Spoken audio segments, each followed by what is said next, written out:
Have you ever seen your dog suddenly flinch at, a familiar sound? Maybe that rustling grocery bag, or even the quiet street you walk down every single day.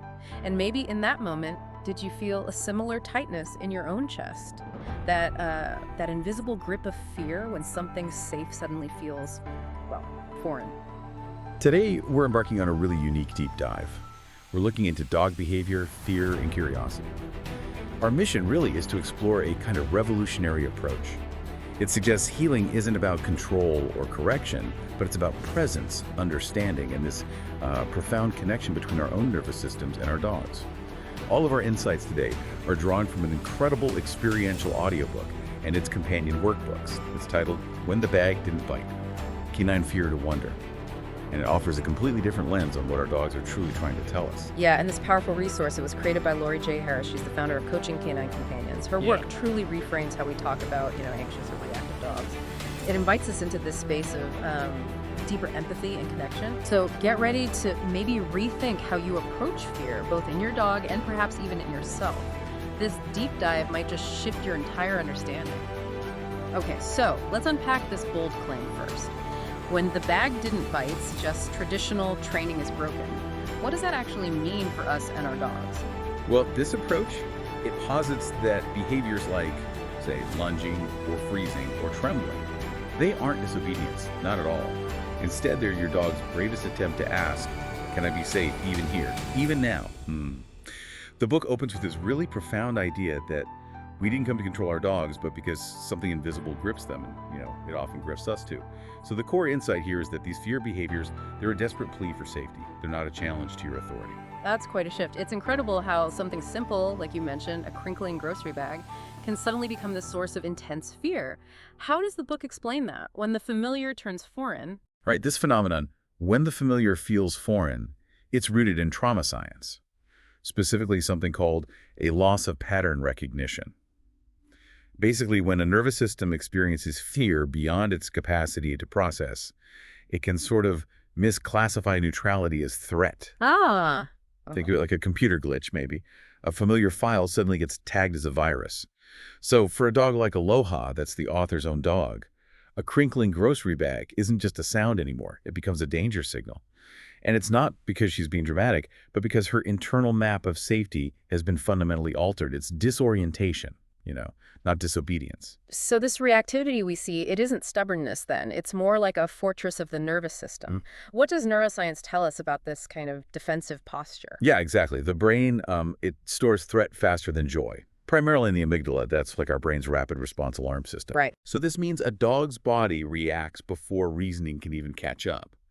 What we call reactivity is often the nervous system just screaming, last time this didn't go well, I'm not taking chances. And the book also introduces this concept of sensory ghosts. These are intangible triggers, like maybe a faint smell or a sound only they could hear, or even just a subtle shift in your posture. Wow. The powerful insight here is that when your dog barks in fear, the bark is not a battle cry. It's the only language left when the nervous system believes it's still alone. It's really a plea for connection, not aggression. That's heavy. We often see fearful dogs sort of lose their spark, don't we? Does the book dig into how trauma impacts that natural curiosity? Why wonder disappears? Absolutely. Deep within the brain, there's what's called the seeking system. It naturally motivates exploration, general curiosity about the world. Right. Trauma suppresses this. It teaches the brain that safety is only found in rigid routine, or maybe by shutting down entirely. Okay. So the antidote isn't control, it's gentle novelty, low-stakes exploration, bravery in teaspoons. Bravery in teaspoons. I like that. Yeah, the aha here is that instead of forcing bravery, we invite it through gradual, low-pressure exposure, recognizing that curiosity is the opposite of collapse. The author's own story about Aloha, her dog. After a lot of hesitation, she finally chose to approach this bowl that had strange items in it, like a leaf and some crumpled foil. It perfectly illustrates how curiosity had returned, not as a command, not as a result, but as an invitation she had chosen to accept. That's a really profound thought. And the source includes these things called kio-prompts, these powerful reflective questions. They're designed to help you connect these dog insights back to your own human experience. So what does this all mean for you, the listener? When you encounter situations where the familiar feels foreign, or maybe you've built walls instead of asking for help, or wonder seems to have disappeared from your own life, it makes you think, doesn't it? Okay, so if we're moving away from traditional correction, what does this approach actually look like?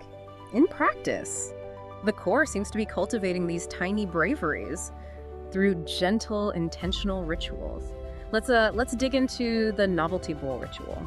The novelty bowl ritual, yeah, it's a beautiful example of this. It's quite simple, really. You just place a shallow bowl with maybe 2 or 3 unusual but totally harmless items. Could be a wrench, a pine cone, a feather, in a quiet room.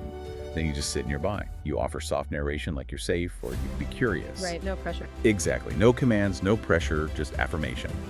And this practice works because it gently activates that seeking system we talked about. It lowers cortisol, increases dopamine, and it builds predictability around newness. Tiny neat things teach the body it can still choose.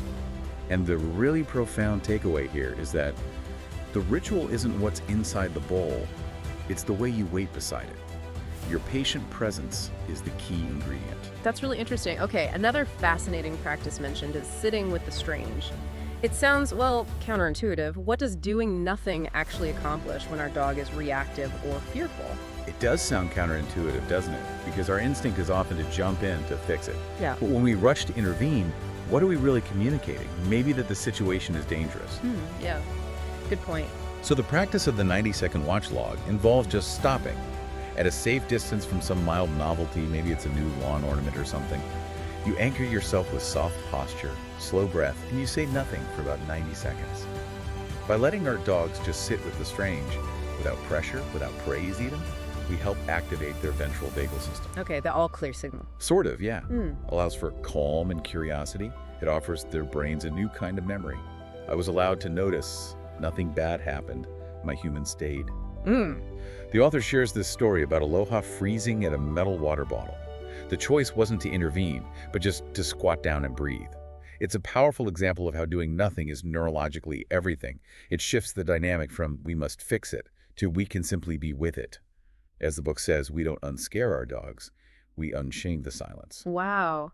You know, that idea of doing nothing is so against how many of us are wired. It really makes me think about how often I try to fix things instantly in my own life, too.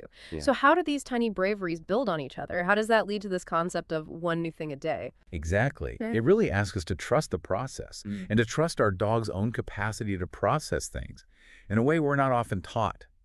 Healing, as the source points out, it happens in the dailiness, in the small everyday moments. This builds on the concept of habituation, sure, but for fearful dogs, it must be voluntary, predictable, low pressure, and really anchored in trust. Okay. So the brave little list involves choosing just one tiny novelty. Each day could be anything. And just observing your dog's reaction with simple presence, not judging, just noticing. There's this lovely anecdote of Aloha walking down a previously feared street, but this time it was in the soft rain. And there were no dramatics, no triumph, just normal. It highlights how normal can actually be the bravest thing of all sometimes. Yeah. It reminds us that bravery isn't the absence of fear, it's the practice of returning. Keep showing up. That makes me wonder then, what's our ultimate role in all this? How do we become our dog's safe place if so much of it seems to be about their internal process? It really seems to start with us, doesn't it? Oh, absolutely. Our own state is paramount. The book emphasizes that your breath is the leash. Your breath is the leash. Yeah. Dogs are somatic synchronizers. They're constantly scanning us for these subtle internal safety cues. The book calls interoceptive cues, things like your breath rate, your muscle tone, the softness of your gaze, even your vocal cadence. When your breath shortens because you're tense, your dog's guard immediately rises. They feel it. So the leash breath ritual suggests a simple 4-2-6 rhythm. You inhale for 4, hold for 2, exhale for 6. Do it before every walk or before crossing any uncertain threshold. There's another powerful story about Aloha balking, refusing to move. The guardian realized her own breath was tight. She consciously exhaled, and Aloha stepped forward. She wasn't waiting for the command. She was waiting for the co-regulation. Wow. So the core takeaway is, before you ask them to walk with you, breathe with them. That's huge. Okay, what about when our dogs just freeze in a moment of fear? That often gets misinterpreted as stubbornness, right? How should we respond? Right. When they freeze, you stay. Yeah.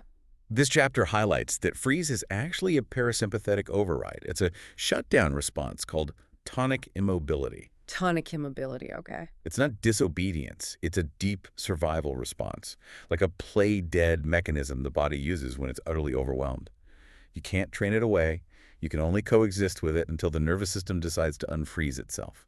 And that requires time, safety, and your quiet, anchored presence. Just being there. Exactly. As The freeze witnessing ritual emphasizes softening your own body, saying nothing, and just waiting. Waiting for subtle exit signs, like maybe a yawn or a lip lick or a little shake-off. The anecdote of the author sitting on the concrete with Aloha as she slowly unfroze. It reveals that what was truly healed wasn't just the freeze itself, but her memory that freezing meant being alone. Your unwavering presence teaches them. When I stop, don't assume I'm refusing. I'm just checking if it's still safe to move with you. That's incredibly powerful. So if predictability is so key to this co-regulation to building confidence, how does the safety sandwich help our dogs navigate new experiences? Well, humans and dogs, we both rely on predictive coding. Our brains are constantly trying to anticipate what's next. So predictability creates these kind of emotional guardrails. Okay, guardrails. I like that. Safety Sandwich uses a really simple three-part sequence. 1, start with safety. That means doing a familiar, calming ritual, like maybe sitting on a special blanket together. 2, enter the unknown. This is the new thing or the walk or whatever the challenge is. And 3, return to safety. You repeat that same starting ritual. Beginning and end. Exactly. It powerfully repatterns the nervous system. It creates memory closure for these new experiences. The author talks about using a blanket before and after walks to help Aloha with threshold hesitation, just going out the door. And this ritual gave the fear edges, boundaries, that eventually softened. The profound message is clear.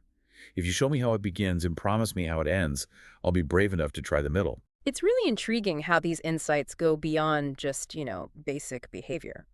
The book describes dogs as soul guides and emotional mirrors.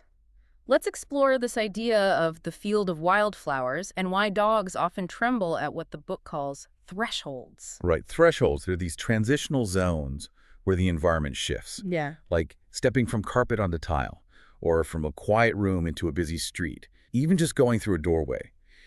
These shifts can trigger uncertainty, especially for dogs with trauma history. They might associate changes in flooring or lighting or scent with past overwhelm. They also carry what the book calls energetic memory from previous experiences in similar places. Energetic memory. So the threshold ritual isn't about forcing them forward. It's about honoring the edge. It involves taking a presence pause, offering options like, you can or not, I'll be here, and then rewarding the dog's decision, not necessarily the specific direction you wanted them to go. Rewarding the choice itself. Exactly. There's an anecdote of Aloha stopping right at the porch step, and the author chose to just sit down and join her there, rather than coaxing her forward. Eventually, Aloha stepped forward, but as the author realized, not for me, not for the treat, but for herself. Yeah. This teaches them, I don't need you to pull me through. I need you to sit at the edge and wait until my body says yes. Wow. And what about those invisible fears? The book talks about dogs having dreams that smell like paper bags. What's that about? Yeah, dogs live in this amazing synesthetic world. Scent, sound, memory, they're all deeply intertwined, almost like one single experience for them. Synesthetic. So a crinkling paper bag isn't just a bag. It can become a symbol that carries an echo of past trauma. Maybe it sounds like something scary from their past, or maybe the material itself holds a scent memory, like a shelter floor or burnt food. Trauma isn't like a timeline, right? It's more like a web. One small trigger can connect to this whole network of past fear, even if the original event isn't consciously recalled. That makes sense. So the re-symbolizing the fear practice involves taking that trigger symbol, the bag, or whatever it is, and placing it in a new neutral context. Then you pair it with your quiet presence, silence, and you just allow the dog to decide how, or even if they want to interact with it. The author's quiet whisper to Aloha, "It's not the bag, is it?" And her dog just flicking her eyes and understanding. It highlights his profound connection. It's about creating new, safe associations. It really sounds like the true goal isn't just changing the dog's behavior, is it? It's about changing ourselves, how we show up for them. Right. Which brings us to the sacred work of staying. Yes, exactly. This final chapter really emphasizes that your presence is the real enrichment. That's the core. Healing doesn't necessarily mean a dog will never freeze again or never flinch, but it means they know deep down you won't leave them there. Their body has learned.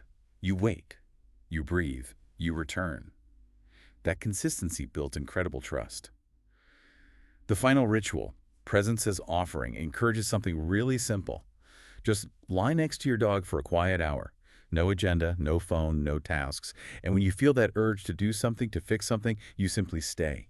Just be present. Just stay. Yeah. And the profound Kyo prompt here asks, What if the goal was never better behavior, but a life that feels mutually safe, endlessly returning, and deeply real? It really makes you wonder, what if this whole time your dog wasn't waiting to be trained, but to be stayed with? That really hits home. Okay, so with all these gentle practices focusing on presence and choice, what's the scientific framework behind this unique approach? The book seems to redefine counterconditioning in a really interesting way. Yes, it does. The bonus chapter, What Love Really Means, reveals it's a very nuanced form of counterconditioning. But importantly, this isn't the sterile textbook version you might know. Okay, how is it different? This is the slow, sacred art of changing that tag, that negative emotional tag stuck in the amygdala, the fear center we talked about earlier. It's about restoring choice, letting the nervous system itself write a new story. I saw the bag, sniffed the air, looked at you, and nothing bad happened again and again. The core difference, especially for sensitive dogs, is that simply pairing a scary thing with food classic counterconditioning can sometimes backfire. It can create more anxiety. Here, your presence is the first ingredient. Your calm, regulated presence is the positive association that starts the change. That's a really powerful distinction. Your presence comes first. Okay, the book outlines this process as the 5-layer rewrite. Can you give us a quick overview of how that works in practice and maybe elaborate a bit on that time not triumph layer? It seems so counterintuitive to just wait when you really want to see progress. Certainly, it's a layered approach, each step building on the last. First is presence before the storm. This means you slow your breath, soften your shoulders before the dog even sees the trigger. You're basically setting the energetic stage for safety. Right, preparing yourself first. Exactly. Second, trigger at a whisper. The trigger, the scary thing, is introduced way off in the distance, where the dog notices but isn't scared. No luring towards it, just witnessing from afar, letting them observe safely. Third, safety in the familiar. Now you bring in something they already associate with comfort. Maybe their special blanket, a calming word you use, or even a high-value treat if their body is relaxed enough to take it gently. Adding known comfort. Okay. Fourth, time, not triumph. This is where patience is key. Instead of rushing for a win, like getting past the trigger quickly, you stay in that situation longer than you might normally think. You wait for those subtle cues, a lip lick, a yawn, a weight shift, maybe sniffing the ground. It's about giving their nervous system the time it needs to fully process and integrate the new, non-threatening experience. Not just getting through it, but letting the new memory actually solidify. So it's about depth, not speed. Precisely. And finally, fifth, exit with reverence. You retreat slowly, calm. End the session before any hint of overwhelm, allowing the nervous system to finish on a note of success and calm. This whole holistic approach, it aims for a nervous system that doesn't just tolerate the world, but begins to wonder about it again. It's about rewriting those deep emotional responses. That's beautifully put. And the Keo prompt from this section really resonates too. Can you countercondition your own fear by staying long enough to write a new story? Makes you think about our own lives again. So where does this leave us? Our deep dive into When the Bag Didn't Bite has really shown us that true feeling for our dogs, and maybe for us too often, comes not from force or traditional obedience, but from quiet presence, gentle curiosity, and just the courage to stay in those uncomfortable moments. Yeah, when we connect this to the bigger picture, it's really about fostering this bond of mutual safety and understanding. And it's rooted in the wisdom of the nervous system itself. As the epilogue beautifully states, this journey reveals that eventually the where you show up has shifted. Your voice carries more steadiness, your body holds more ease, and maybe your dog leans into you like gravity means something again. That's lovely. Okay, here's a final provocative thought for you, our listeners, to mull over. In what areas of your life, whether with your dog or with humans, could doing nothing, simply staying present, breathing, witnessing, actually be the most profoundly transformative action you could take? What if stillness, that quiet presence, is indeed the healing we've all been searching for? We really hope this deep dive has offered you some valuable insights, maybe a new way of looking at fear and connection. And remember, these powerful perspectives and very practical rituals, they all come from the experiential audiobook and the accompanying materials to When the Bag Didn't Bite. It was created by Lori J. Harris, the founder of Coaching Canine Companions. It's truly a unique and compassionate path to understanding and supporting fearful dogs and, well, ourselves too.